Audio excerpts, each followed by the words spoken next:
ଜୟ ଜଗନ୍ନାଥ ନମସ୍କାର ଆପଣ ଦେଖୁଛନ୍ତି ସମାଚାର ନ୍ୟୁଜ।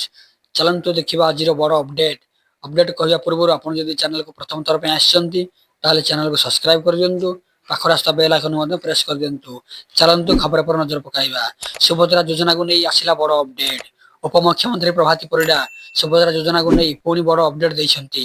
ଗୋଟିଏ ପଟେ ଉତ୍କର୍ଷ ଓଡ଼ିଶା କନକ୍ଲେଭ ଚାଲିଛି, ଅନ୍ୟପଟେ ସୁଭଦ୍ରା ଯୋଜନାକୁ ନେଇ ପୁଣି ଅପଡେଟ୍ ଦେଇଛନ୍ତି ଉପମୁଖ୍ୟମନ୍ତ୍ରୀ।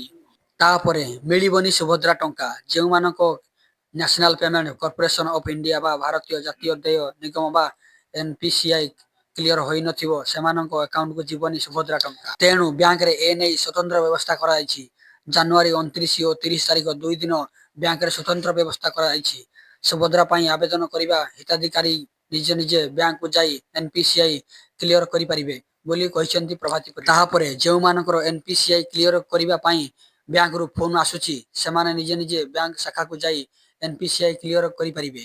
ତାପରେ ଯାଇ ଚତୁର୍ଥ ପର୍ଯ୍ୟାୟ ଟଙ୍କା ଆସିବ ବୋଲି କହିଛନ୍ତି ଉପମୁଖ୍ୟମନ୍ତ୍ରୀ ପ୍ରଭାତୀ ପରିଡ଼ା।